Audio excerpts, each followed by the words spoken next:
আয় আয় আয়, টি টি টি, কই গেলি তোরা? এদিকে আয় দেখি, এই ধান খেয়ে আমায় ডিম পেড়ে দিয়ে যা দেখি।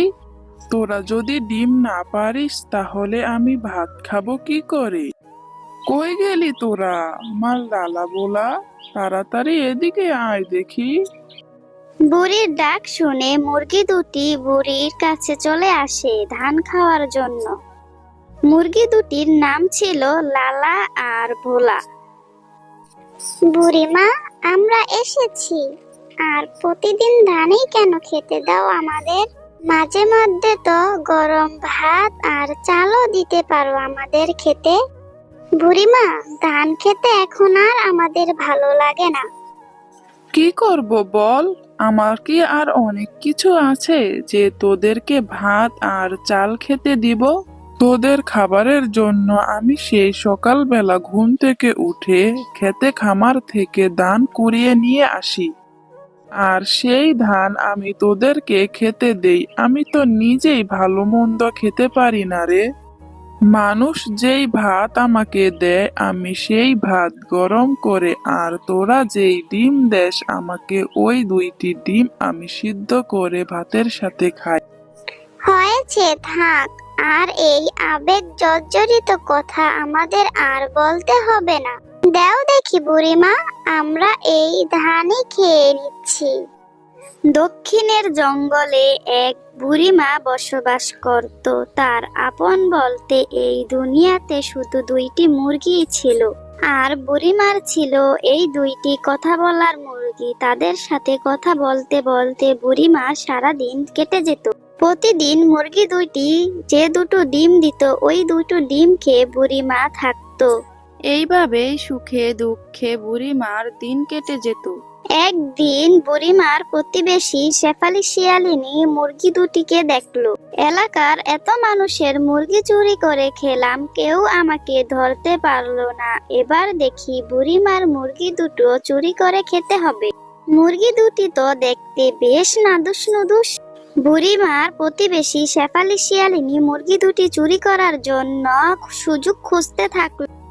একদিন বিকালবেলা বুড়িমা ধান কুড়ানোর জন্য বাড়ি থেকে বের হয়ে যায়। তখন শেফালি শিয়ালিনী সেখানে আসে আর মুরগি দুটো নিয়ে সে চলে যায়। এই শেফালি চুন্নি, তুই আমাদের ছেড়ে দে বলছি, ছেড়ে দে। আরে এই কি দেখি আমি, মুরগি যে কথা বলে! ওমা, আমি তো আগে জানতাম না মুরগি যে কথা বলতে পারে। চুন্নি কথাকার, তুই আমাদের বুড়িমার কাছ থেকে নিয়ে এসেছিস চুরি করে। তুই আমাদের ছেড়ে দে বলছি, ছেড়ে দে। চুন্নি কথাকার, তুই আমাদের কাছ থেকে কি চাস বল তো দেখি, কি চাস তুই আমাদের কাছ থেকে?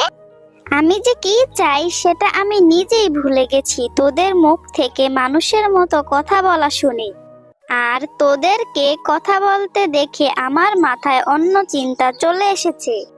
আর এই কথা বলে শেফালি শিয়ালিনী মুরগি দুটোকে নিজের ঘরে বন্দি করে রেখে চলে যায়। আর ওইদিকে বুড়ি বাড়ি ফিরে চলে আসে।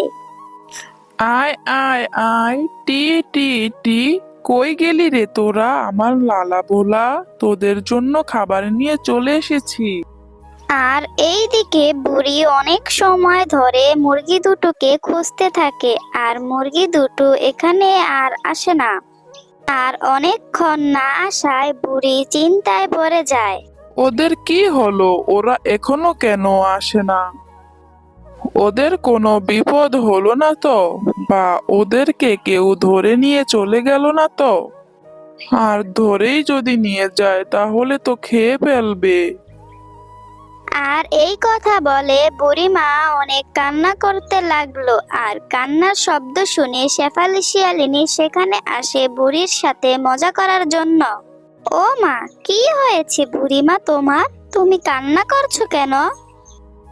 আর বলিস না শেফালি শিয়ালিনী, আপন বলতে তো এই পৃথিবীতে আমার দুটো মুরগি ছাড়া আর কেউই নেই। আর তাদের সাথে সুখ দুঃখের কথা আমি বলতাম। আর ওই মুরগি দুটো যেই দুটো ডিম দিত, ওই দুটো ডিম খেয়ে আমি সারাদিন থাকতাম। এখন মুরগি দুটোকে আমি খুঁজে পাচ্ছি না। এখন যে আমার কি হবে? এখন যে আমার সব গেল, আমি কিভাবে থাকবো? ঘরে শুধু দুটো ডিম আছে, এখন যে আমি কি করি? আচ্ছা বুড়িমা, তোমার যতক্ষণ ডিমের এত শখ, তাহলে তুমি একটা কাজ করো। ওই দুটো ডিম তুমি ঘরের আঙিনায় লাগিয়ে দাও, আর সেখান থেকে তুমি ডিমের চাষ করো। এমনও তো হতে পারে বুড়িমা, যদি ওই ডিমের গাছ থেকে চারা হয়, আর সেই চারা থেকে তো ডিম গাছও হতে পারে। শেফালি শিয়ালিনী এই কথা বলার পর বুড়ি অনেক কান্না করতে থাকে। আর কান্না শুনে শেফালি শিয়ালিনী সেখান থেকে চলে যায়। আড়াল থেকে দেখে বুড়ির কান্না, আর কান্না দেখে শেফালি শিয়ালিনী আড়াল থেকে হাসতে থাকলো। বাড়ির পাশ দিয়ে একটি পরী যাচ্ছিল, আর তখন বুড়িমার কান্না শুনে পরীটি সেখানে আসে। বুড়িমা, ও বুড়িমা, তুমি কান্না করছো কেন? তোমার কি হয়েছে? তুমি কে? তোমাকে তো দেখতে একটা পরীর মতো দেখাচ্ছে। হ্যাঁ বুড়িমা, আমি একটা পরী। তুমি কান্না করছো কেন? তুমি বলো আমাকে, তোমার কি হয়েছে? তখন বুড়িমা পরীটিকে সব ঘটনা খুলে বলে। আর সব ঘটনা শোনার পর পরী বলল, আচ্ছা বুড়িমা, তুমি তোমার একটি ডিম এনে তোমার উঠোনে রোপণ করে দাও, আর সেই ডিম থেকে একটি চারা গাছ হবে, আর চারা গাছ থেকে একটি ডিমের গাছ হবে। আর ওই ডিম বিক্রি করে তুমি সারা জীবন সুখে শান্তিতে বসবাস করতে পারবে। আচ্ছা বুড়িমা, এবার আমি যাই।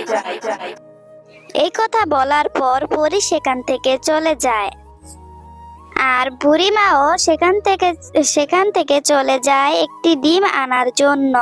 একটি ডিম এনে উঠোনে রোপণ করে দেয়, আর রোপণ করার পর বুড়িমা সেখান থেকে চলে যায়। পরের দিন বুড়িমা সকালবেলা এসে দেখে একটি গাছ হয়েছে। বুড়িমা দেখে পুরোই অবাক, বললে, এ তো দেখি পরীর কথা পুরোই সত্যি, ডিম থেকে ডিমের একটি গাছও হয়েছে। এখন আমার আর কোনো কষ্ট থাকবে না, কোনো অভাব থাকবে না। আমি এই ডিম বাজারে বিক্রি করে সারা জীবন সুখে শান্তিতে বসবাস করতে পারবো। গাছ থেকে কিছু ডিম নিয়ে বাজারে চলে যায়। আর বাজারে নেওয়ার সাথে সাথে বুড়িমার ডিমগুলো সব বিক্রি হয়ে যায়। আর এইভাবেই বুড়িমা সারা জীবন সুখে শান্তিতে কেটে যায়।